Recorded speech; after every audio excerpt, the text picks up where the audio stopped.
Las brumas y los bosques del noreste peninsular albergaron la cultura celta o castreña, una de las más apasionantes de nuestra prehistoria y aún cubierta por la capa del misterio.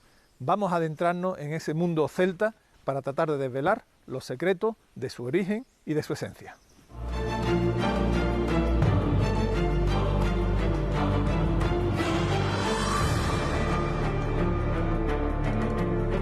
Arqueomanía.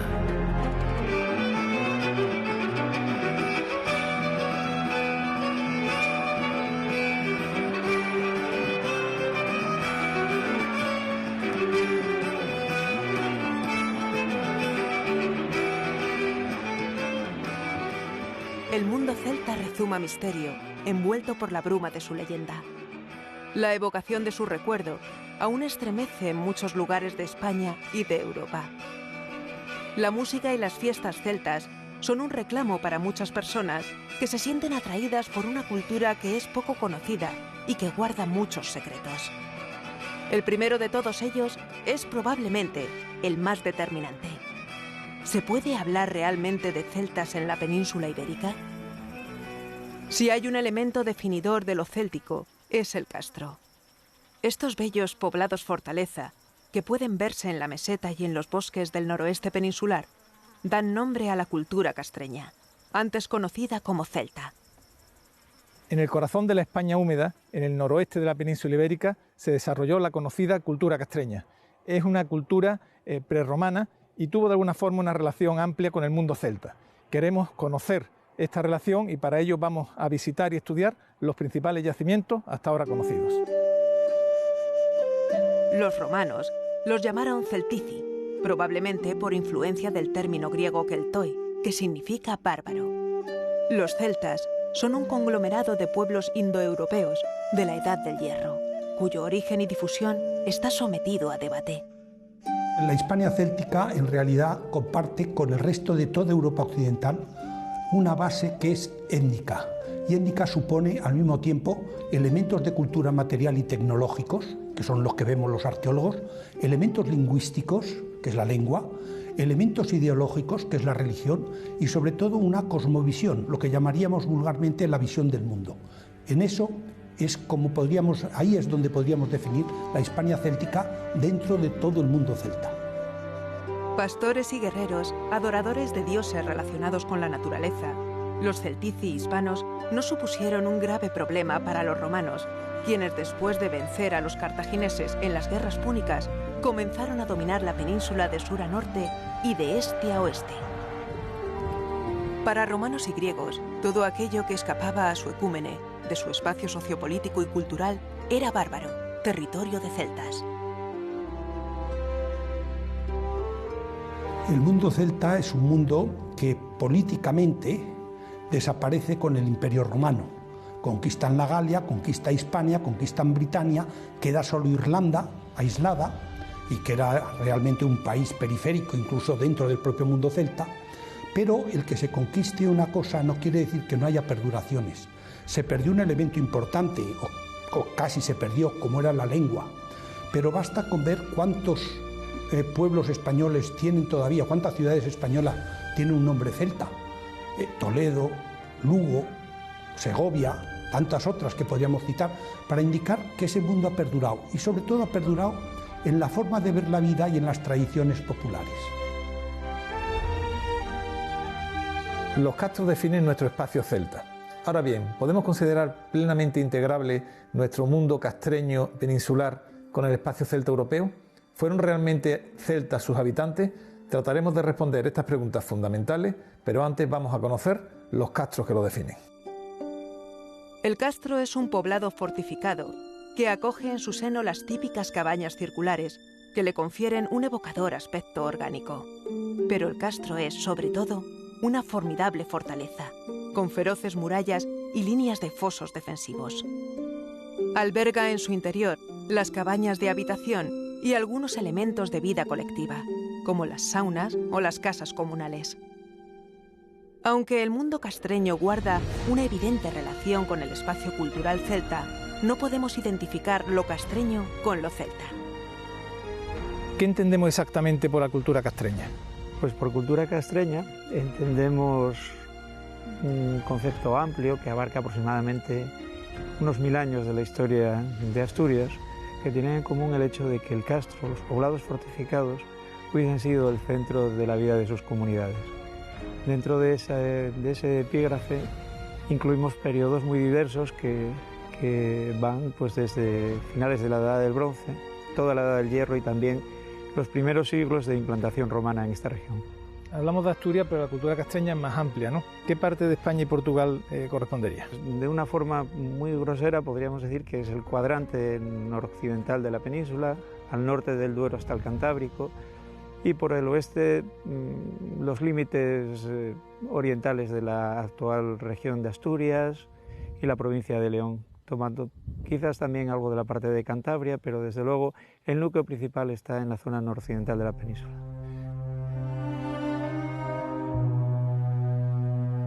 Los castros evolucionaron a lo largo de su historia. En el Bronce final, sobre el siglo VII a.C., los poblados se emplazaban en alturas inaccesibles. En su arquitectura destacaban cabañas muy grandes que tenían usos múltiples, similares al modelo argárico o al del bronce valenciano. La zona residencial, compuesta por cabañas circulares de paredes de piedra y cubierta vegetal, se extendía por el interior de las murallas. Desde el siglo IV a.C., el mundo castreño evoluciona. Se eligen emplazamientos más accesibles y las cabañas circulares reducen su tamaño, aunque aumentan su complejidad, ordenándose en grupos familiares alrededor de un espacio común. Es frecuente encontrar molinos en su interior, un hogar en su centro y, como en el caso del castro de Coaña, unas curiosas piedras con cazoletas de uso desconocido. Pero su elemento más singular son las saunas. La sauna castreña funcionaba de una manera tan simple como eficaz. En este horno se calentaban las piedras y una vez que estaban muy calientes, se arrojaban sobre este tanque de agua, produciéndose una gran cantidad de vapor.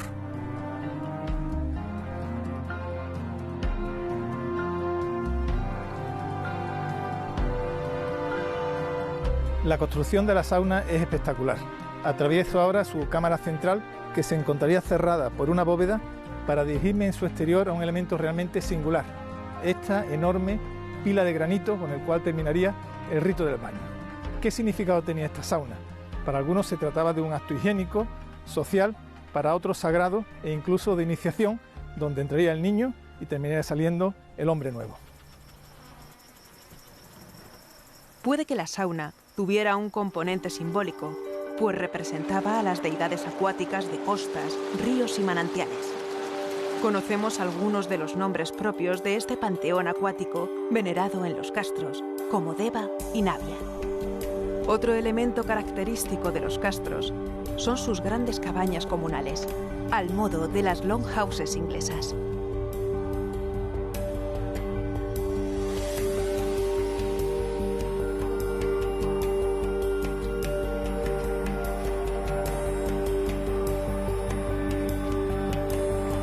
El castro asturiano de Pendía está enclavado en un meandro. Presenta un fuerte desnivel, lo que le confiere una gran personalidad paisajística y una fácil defensa. En la zona más alta hay un torreón, a cuyos pies se extiende el poblado en ladera. La muralla y el foso son imponentes. El rumor del río y su eterna canción acuática abrazan, entre helechos y brezos, las ruinas del castro.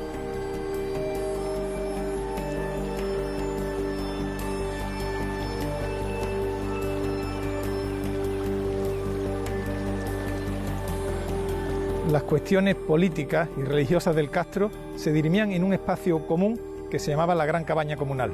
Por ejemplo, cuando se excavó esta gran cabaña del castro de Pendia, se encontró diverso material de gran prestigio ritual, entre el que destaca un hacha pulimentada neolítica perforada que coincide con el esplendor del Neolítico Atlántico del V milenio a.C. Existen hachas similares en la Bretaña francesa o al sur de Inglaterra, lo que podría remitirnos a un gran espacio común que vendría desde la antigüedad.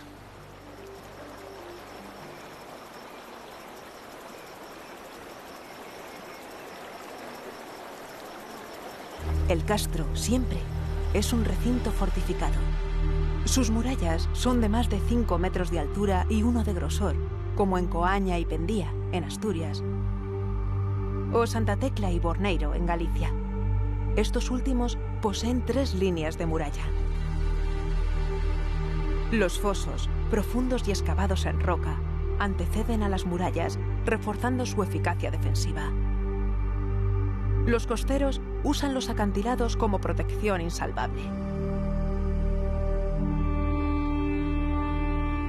Imponen los fosos cortados en la roca, asomados al abismo, que protegen los castros de Cabo Blanco, con 5 líneas de defensa, o el de Baroña, con 2. Son asentamientos en penínsulas mordidas por las olas hambrientas de un océano insaciable. El castro no es solo historia, no solo es arqueología. El alma del castro evoca y nos enamora, pues destila un profundo misterio. Pasear por este castro de Baroña significa comulgar con el paisaje antiguo de nuestros ancestros, presentir sus temores, compartir sus anhelos. Todo ese imponente artefacto militar supuso un enorme esfuerzo colectivo dedicado, en teoría, a la protección frente a enemigos feroces. Sin embargo, no se aprecian daños por asedios ni guerras. ¿Tuvieron entonces una función puramente defensiva o simplemente se trató de estructuras arquitectónicas de prestigio? Podría tener una función simbólica de prestigio para el castro, pero es difícil imaginar comunidades construyendo estructuras arquitectónicas tan complejas y tan difíciles para simplemente mostrar un elemento de prestigio. Evidentemente, si se construía este tipo de murallas o estos sistemas defensivos compuestos por murallas y fosos, sin lugar a dudas se debía al motivo de que querían defenderse. ¿De qué querían defenderse? Bueno, fundamentalmente o probablemente de una violencia entre castos o intertribal, pero también surge en un momento en el que Roma no controla el territorio, pero sí que está presente porque está conquistando la península ibérica, y eso genera un clima de ansiedad y de inseguridad que podría estar detrás de que los castros se doten de este tipo de sistema defensivo.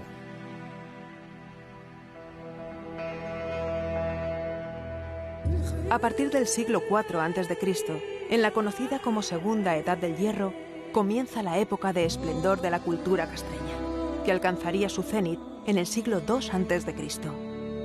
Las causas de este florecimiento son conocidas. Los arados de hierro permitieron labrar las tierras pesadas de los valles, más fértiles y productivos, lo que permitió abundancia de alimentos para sostener un fuerte incremento demográfico. Por otra parte, el comercio marítimo, primero con los púnicos fenicios y después con el mundo romano, enriqueció a los castros, sobre todo a los marítimos y a los de las cuencas de los grandes ríos como el Miño o el Duero. De siempre, la cultura castreña se asoció a los celtas. Sin embargo, la arqueología nos descubre una estrecha relación con el mundo tartésico y fenicio. ¿Cómo explicar esta sorprendente e intensa influencia? Tradicionalmente, la cultura del noroeste, la cultura castreña, se asocia o se vinculaba al mundo celta centroeuropeo de las Islas Británicas, y actualmente las nuevas líneas de investigación indican otro tipo de interpretación que permite pensar que estas comunidades vivían más mirando hacia el sur de la península ibérica que hacia Centro Europa o las Islas Británicas.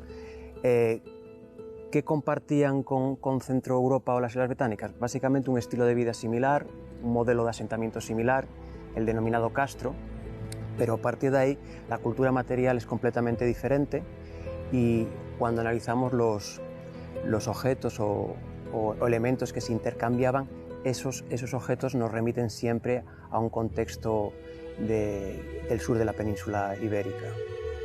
Evidentemente, en la antigüedad debió haber muchos más contactos que los que conseguimos documentar por la arqueología. Y en la zona del noroeste han salido interesantes santuarios inspirados en santuarios de tipo fenicio, como los que conocemos también por el interior de la meseta, por ejemplo los hay en La Mancha. Eso no quiere decir más que llegaban gentes fenicias, semitas, que siempre han sido grandes viajeros, y se entendían con la gente local, también en el plano religioso. También eso ha ocurrido siempre en los contactos entre grandes grupos humanos. Otro indicio de estos contactos, pero estos han podido llegar también por tierra desde el mundo tartésico, es la orfebrería galaica, que una parte de ella claramente hunde sus raíces en la orfebrería tartésica, que a su vez es un derivado de la orfebrería fenicia. Por tanto, los contactos eran mucho más abundantes de lo que a veces se supone, pero eso no quita nada a que la gente de esas zonas de Galicia fueran gentes celtas de tipo galaico que asimilaban por sus contactos elementos fenicios, elementos mediterráneos. Nos sorprende mucho la presencia fenicia, de comercio fenicio-púnico, en todo lo que es la costa atlántica y la relación que tiene con el mundo de los castros. ¿Podrías describir un poco esta relación y cuáles son los elementos arqueológicos más significativos que la avalan? Concretamente, a partir de los 90, ese tipo de información se hace más reiterada y en las excavaciones empieza a aparecer una serie de cultura material relacionada con ánforas, objetos rituales o incluso espacios que podríamos definir como templos de carácter fenicio que permiten vislumbrar una sociedad local, pero con una interacción intensa con esas zonas del sur de la península ibérica. ¿Existió un matriarcado? Bueno, es complicado esta pregunta. Desde el punto de vista arqueológico es difícil, o por no decir imposible, poder determinar esto. Las fuentes clásicas que hablan del noroeste nos hablan de que la sociedad se definía a través de un matriarcado, es decir, las mujeres ocupaban una posición importante dentro de la sociedad castreña y la herencia se hacía a través de la herencia de la tierra se hacía a través matrilinealmente. Me gustaría que si pudiera contarnos los elementos materiales más significativos de esta cultura. Probablemente la cultura material que más destaque por su importancia es los objetos fabricados en oro y particularmente los torques. Se han descubierto a día de hoy varios cientos de ellos. Son de diferente tipo, de diferente tamaño y de diferente peso, pero algunos de ellos alcanzan casi los 2 kilos y debiendo jugar un papel fundamental a la hora de construir la identidad de los individuos. Otros elementos característicos son las ricas cerámicas. Las armas castreñas son singulares, aunque la muestra es relativamente escasa al no existir necrópolis de incineración ni de inhumación. Las espadas cortas y puñales que se han descubierto en ámbitos domésticos responden a modelos bien diferenciados del antiguo armamento de la Edad del Bronce. ¿Podemos conocer sus liturgias de enterramiento? Desconocemos completamente el mundo funerario de estas comunidades. Hasta la fecha no se han encontrado necrópolis que permitiesen estudiar todo este mundo. Y probablemente el tipo de gestión funeraria que se hiciera estaría relacionado a lo mejor con los cursos de agua, espacios acuáticos, donde se podrían depositar el cuerpo de los difuntos. El castro de San Cibrao de Las, en la provincia de Orense, corona una meseta entre los ríos Miño y Barbatiño, un emplazamiento estratégico de dominio del territorio. En tiempos anteriores al siglo II a.C., hubo un poblado cercano que seguramente fue trasladado por razones defensivas.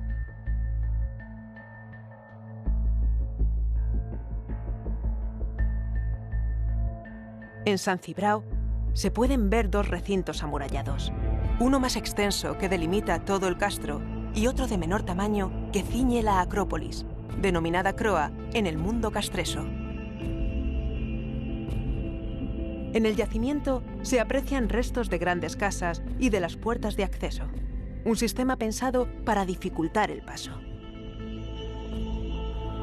La llegada de Roma significó el final del mundo castreño. En San Cibrao podemos comprobar cómo estos dos mundos se solaparon y se fundieron, y es que la romanización resultaría ya del todo imparable. Esta fusión cultural se puede comprobar en el Museo del Parque de la Cultura Castresa, en el que se nos muestra el mundo simbólico de los castros, con especial énfasis en los guerreros y las denominadas piedras formosas.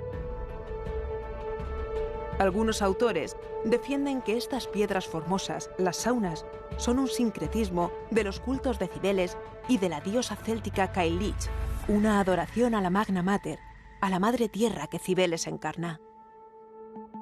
Un culto de inspiración asiática terminó arraigando en el noroeste peninsular por obra del poder romano.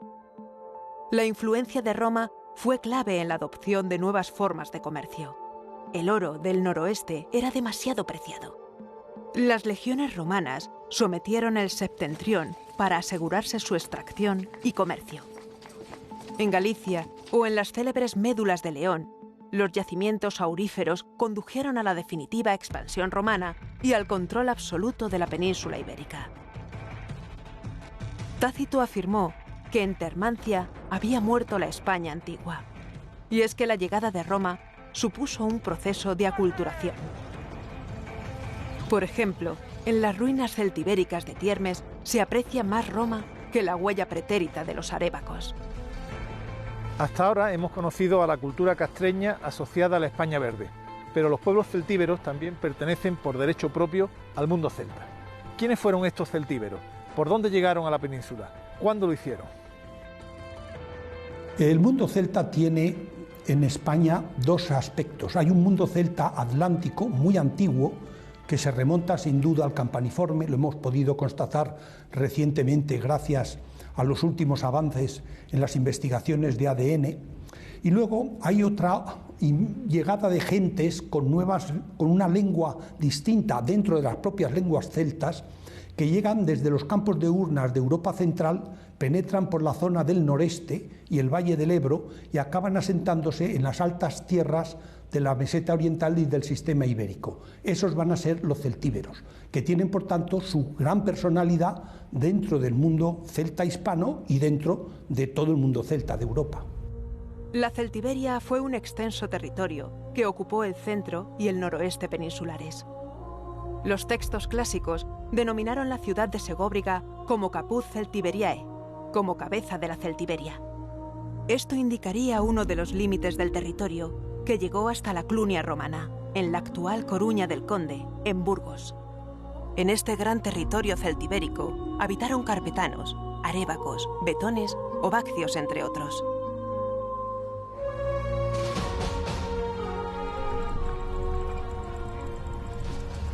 También apreciamos la vieja Celtiberia sobre la Complutum Romana, la actual Alcalá de Henares, donde el equipo de Sandra Azcárraga excava los restos de un castro carpetano ubicado sobre un cerro que domina el valle.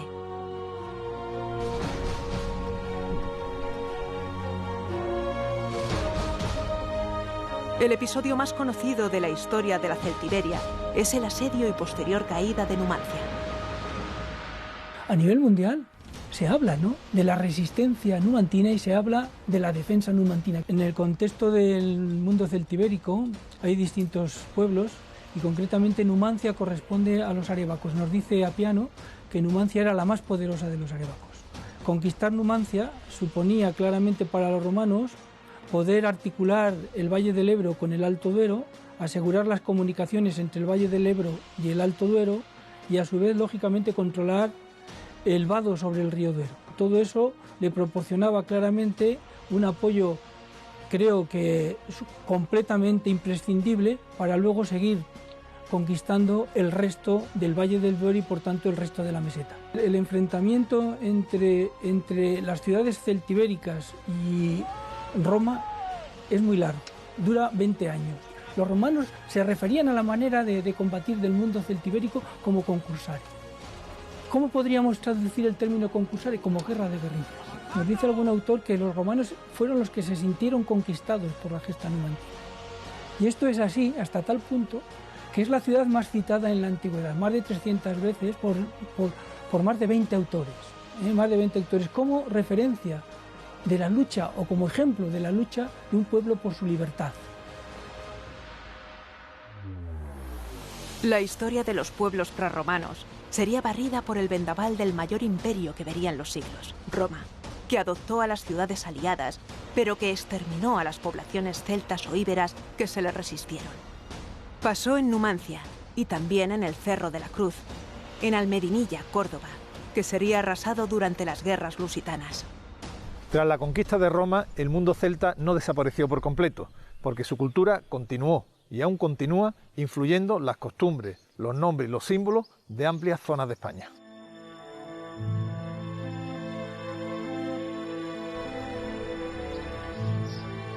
Algunos elementos continúan marcando, con magia elegante, el viejo territorio celta.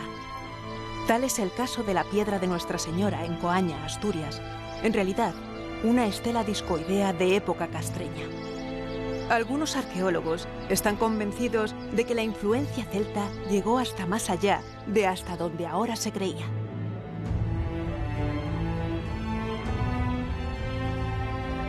Un buen ejemplo puede encontrarse en el origen verdadero de las conocidas como estelas del Guerrero o del suroeste. Estas estelas fueron consideradas tartésicas, pero ¿y si en verdad fueran célticas?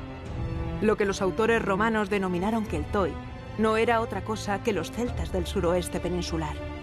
Estamos quizás ante unas conexiones poco conocidas entre la cultura tartésica y la céltica. Uno de los temas apasionantes, dentro de lo apasionante que es todo el mundo tartésico, es el tema de su lengua. Realmente apenas conocemos su escritura, y no bien porque los textos son muy limitados. Se limitan a unos cuantos epígrafes funerarios. Y ello ha levantado una discusión porque en esos epígrafes se ven nombres celtas, que eso no extraña demasiado. La prueba es que Argantonios es un nombre céltico, céltico atlántico, céltico antiguo, pero no sabemos hasta dónde se llega en la celticidad de la lengua. La llegada de contingentes indoeuropeos a la península durante la Edad del Bronce toma un gran protagonismo en las investigaciones de los arqueólogos gracias a los estudios genéticos. Quizás se tratara de los primeros contingentes de población celta que, al influir sobre la local, diera lugar a la cultura castreña, la sorprendente y hermosa cultura castreña, que aún se empeña en custodiar sus secretos ancestrales. Abandonamos el mundo castreño desde este bellísimo castro de Santa Tecla, enclavado en una península elevada que domina la desembocadura del río Miño, un lugar mágico desde la antigüedad. Y antes de que la morriña se apodere de nosotros, nos prometemos volver a estos castros que custodian tantas preguntas por responder y que atesoran tantos misterios por desentrañar.